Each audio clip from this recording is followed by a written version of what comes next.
already volatile feud between Jake Paul and Mike Tyson took another explosive turn when a new training video surfaced, this time featuring Iron Mike himself.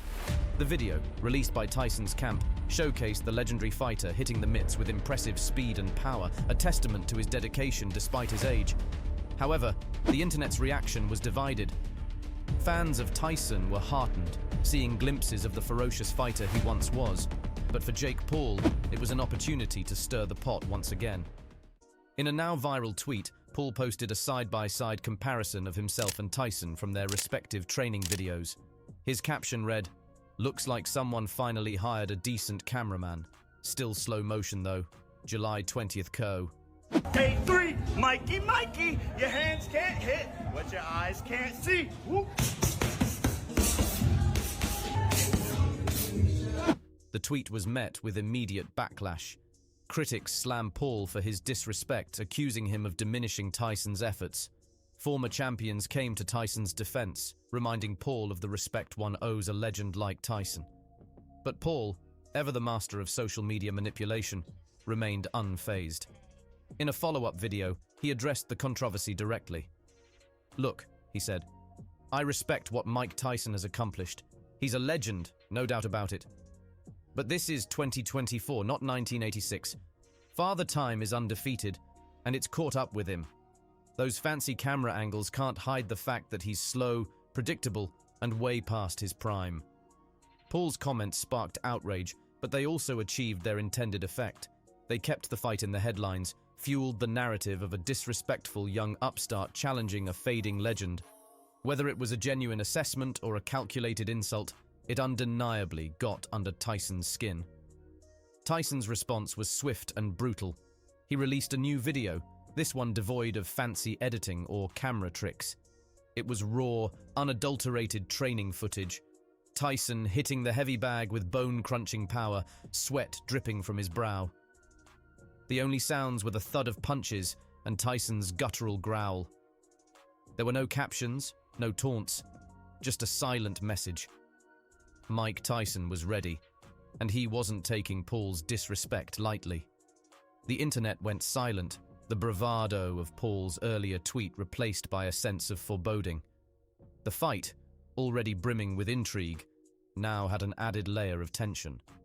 Would Paul regret his words when he stepped into the ring with a re-energized Mike Tyson? Or would his youthful confidence and social media savvy propel him to a shocking upset? Only the bell on July 20th could answer these questions. But one thing was for certain. The war of words had escalated into a battle of wills, a clash of generations that promised to be nothing short of explosive. Listen, will you please promise me you're going to kick this guy's ass and shut him up, please? Hey, I'll do just that for you. So you go. Anything I'm afraid of, I confront it. And that's my personality. Like right now, I'm scared to death. But as the fight gets closer, the less nervous I become because it's reality. And in reality, I'm invincible. The internet practically roared when Jake Paul posted his mocking tweet comparing his own training video to Mike Tyson's. The caption, a flippant July 20th KO, only added fuel to the fire. The boxing world recoiled, with fans and pundits alike slamming Paul's disrespect. But for Mike Tyson, it was a different story altogether. This wasn't just another online jab, it was a personal attack, a challenge to his very core. The silence from Tyson's camp was deafening. Days turned into a week, and the anticipation grew. Finally, a video emerged, not from a publicist or social media manager, but from Mike Tyson himself. It was a stark contrast to Paul's flashy, edited footage. This was raw, unfiltered Tyson, a man stripped down to his fighting essence.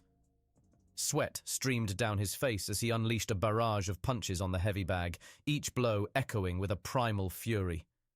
There were no fancy camera angles, no witty captions, just Tyson, his eyes blazing with intensity, and the unmistakable sound of leather meeting canvas. The video ended abruptly, leaving a chilling silence in its wake. Later that day, a press conference was called. Tyson emerged, his face etched with a grim determination. Reporters, sensing the raw emotion in the air, kept their questions respectful. One brave soul finally dared to ask the most pressing question. Mr. Tyson, how do you respond to Mr. Paul's recent comments? Tyson's voice, a low rumble that sent shivers down spines, filled the room. Respect, he growled, enunciating each word with deliberate slowness. That's all I ask. You call yourself a fighter, son. A fighter respects the ring, respects his opponent. But you're all talk and no bite, a social media clown playing dress-up in a boxing gym. He paused, letting his words sink in. July 20th, he continued, his voice rising in intensity. That's not a fight date. That's a lesson date. I'm going to teach you what it means to step into the ring with a real fighter. You'll learn about respect, son. You'll learn the hard way. The press conference ended abruptly, leaving the room buzzing with nervous energy. Tyson's response was a calculated move, a masterclass in intimidation. He didn't stoop to childish taunts. Instead, he used his presence, his legacy, to remind Paul of the gravity of the situation. Jake Paul, the master of online provocation, suddenly seemed like a small dog barking at a bear. The fight, once viewed as a spectacle fueled by Paul's antics, now had a new dimension. It was a battle of respect, a clash between a legend and a brash upstart. July 20th wouldn't just be a fight, it would be a moment of reckoning for both men. Would Paul crumble under the pressure of facing a re-energized Tyson? Or would his youthful confidence and social media savvy help him pull off the unthinkable? Only time would tell. But one thing was for certain. The world wouldn't miss this spectacle for anything. The already volatile feud between Jake Paul and Mike Tyson took a sickening turn when Paul, in a now-deleted tweet, made a crass remark about Tyson's late daughter Exodus and his legendary trainer, Cus D'Amato. The tweet, a concoction of misplaced humor and cruel insensitivity, sparked immediate outrage across the sporting world and beyond.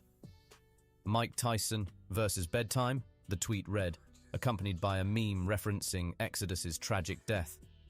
It went on to mock D'Amato, the trainer who shaped Tyson into a champion, with a disrespectful caricature. The internet erupted in disgust. Fans and celebrities alike condemned Paul's actions, calling them despicable and a new low. Sponsors distanced themselves, and former champions like Evander Holyfield called for Paul to be banned from boxing altogether. Even YouTubers, who often thrive on controversy, spoke out against Paul's crassness. In the face of this overwhelming backlash, Paul remained silent for a day. Then, a carefully crafted apology video emerged. Paul, his voice laced with a practiced remorse, offered a tepid apology. He claimed it was a thoughtless joke and that he didn't understand the weight of his words.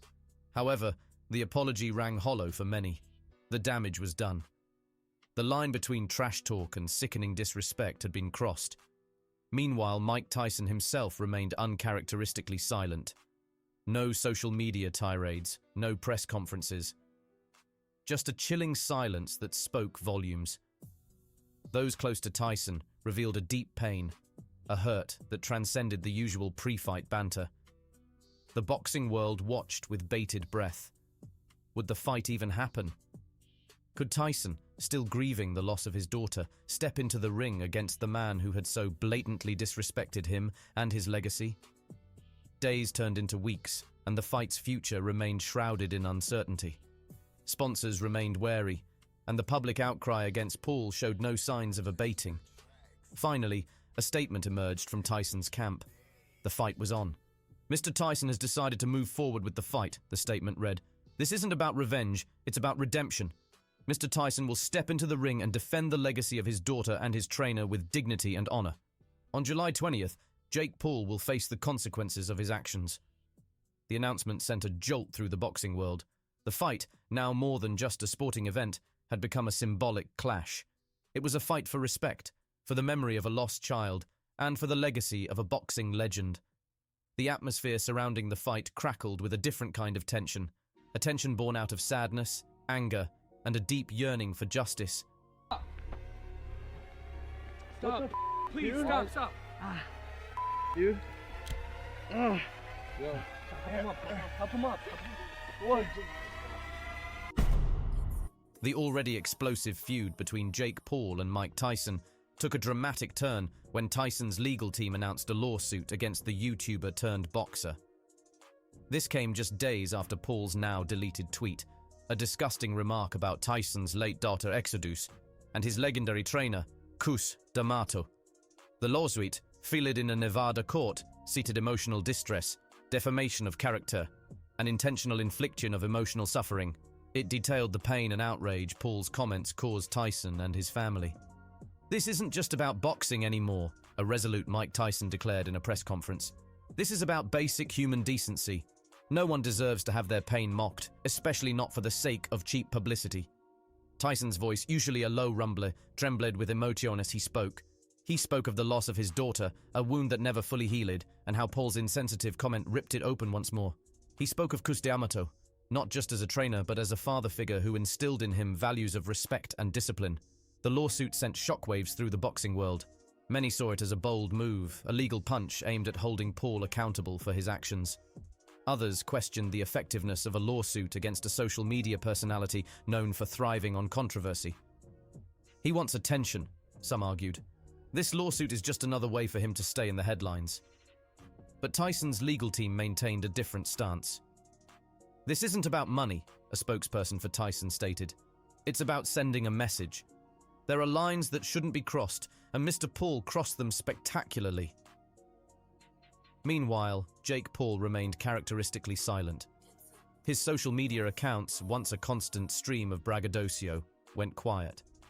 His sponsors, wary of being associated with the controversy, started distancing themselves.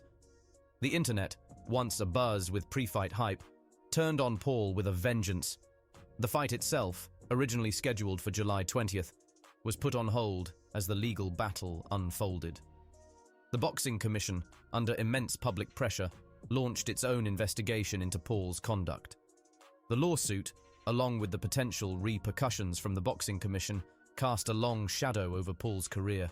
He, who had built his fame on online antics, now faced the harsh reality of his actions. The outcome of the lawsuit remained uncertain. But one thing was clear: Mike Tyson's legal action had shifted the narrative. The fight, if it ever happened, would no longer be about a young upstart challenging a legend. It would be a fight where a father sought justice for his daughter's memory, a fight where respect, decency, and the very soul of boxing itself would be on the line.